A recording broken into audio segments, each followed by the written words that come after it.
Good morning, friends. It's Monday morning. I hope you had a good Mother's Day with your moms yesterday, and I hope you told them how much you love them. So, we are going to finish our last day today talking about trees, and I have a fun story for you, but I wanted to show you our caterpillars. So, the chrysalises you can see really well today. It looks like you can see the gold part today. So they're still looking the same. They haven't wiggled a lot. I've been watching them. They haven't wiggled a lot. So I'm thinking we still have maybe another 5 or 6 or 7 days until they come out. So there they are. I wanted you to see them.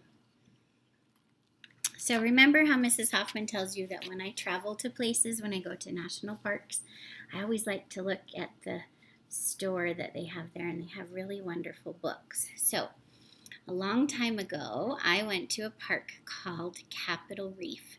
It's a wonderful place. Mrs. Hoffman has a cabin close to there, and it has lots of beautiful red rocks, but it also has lots of really big pine trees.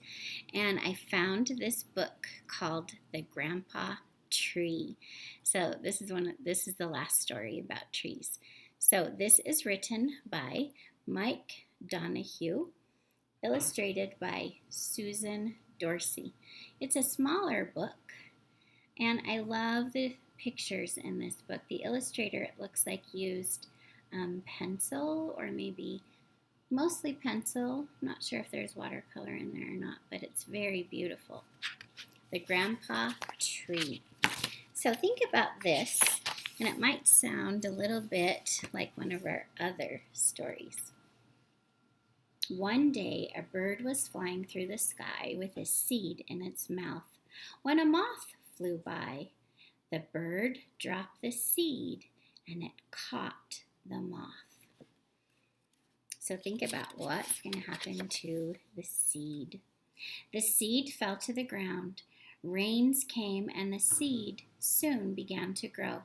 Tiny green branches stretched toward the sun. The sun was good to the new tree. His tiny branches became bigger and stronger and stretched even further to the sun. Soon summer was over and fall came. Fall was a fun time for the tree. All day long a breeze would toss dry leaves onto the little tree's branches. The little tree would shake until the leaves would once again fall into the wind.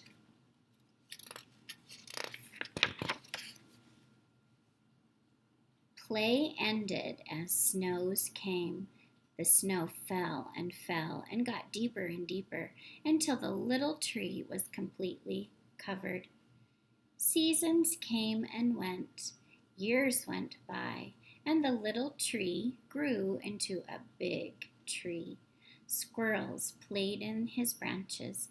Birds built their nests, and baby birds sang their first songs in the tree. Pine cones grew and fell from the big tree. Soon around him, new baby trees were stretching their tiny green branches toward the sun. So I love how the illustrator is using these borders to tell you about parts of what's happening in the story. So there's lots of pine cones. So when a pine tree grows pine cones, it drops, the pine cones drop from the tree when they're kind of dry and they're ready to have their seeds come out. So if you ever look at a pine cone, it's very interesting. If you pull it apart, you will see lots of little pieces that come out, and those are the seeds. And those fall into the ground and get patted and squished into the ground by walking animals or by people or by the rain and the wind pushing them into the ground, and then they start to grow and make new trees. The big tree grew until he was the biggest tree in all the forest. His strong branches wrestled with the fierce winter winds, slowing them down and making them play gently with the baby trees below. armloads of snow piled high on his boughs, while little hand, while little handfuls rested gently on small branches. So when the snow comes, it sometimes weighs the branches down. During the hot summer suns, the big tree's long branches reached out with shade for the tender young trees. As the big tree grew old, the baby trees grew up. Squirrels played in their branches, birds built their nests, and baby birds sang their first songs. Pine cones grew and fell from the new trees. Soon their baby trees were stretching their tiny green branches toward the sun. What does the tree look like now? The tree looks like it's getting older and might not be growing so much anymore. A lot of the branches might have come off, and there's not a lot of pine needles or things growing on the tree anymore. The branches of the old grandpa tree were no longer needed by the younger trees. What they needed now was room to grow. One at a time, the old grandpa tree dropped his great branches to the ground, making room for younger trees. The younger trees grew until they were the greatest trees in all the forest.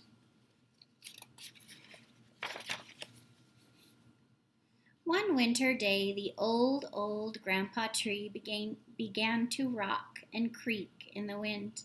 He called to all the younger trees and he said, "Once I was the greatest tree in all the forest, but just as you are now, my branches were growing big and strong. They could wrestle with the fiercest of the winter winds, hold up under the heaviest snow, and block the hottest sun. You were the baby trees then, and I watched you grow. As your branches grew strong and needed more room, mine dropped to the ground. Now I am needed on the ground to be a home for rabbits and food for flowers. So, my children, remember the youth. As they need room to grow, leave them a world where their branches can spread as freely and as greatly as yours do now." At that moment, a great wind swept through the forest. Crash! The grandpa tree fell to the ground.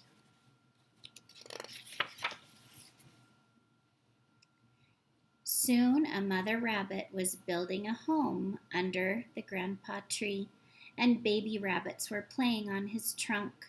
The ants were building their home also, biting little bits of sawdust and dropping them from their doorstep.